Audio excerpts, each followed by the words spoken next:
Okay.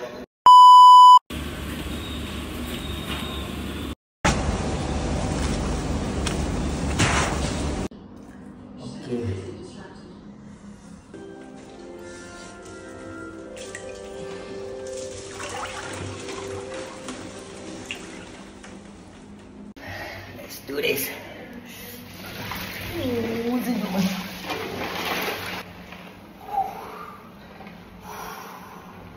Do you want to be a snowman?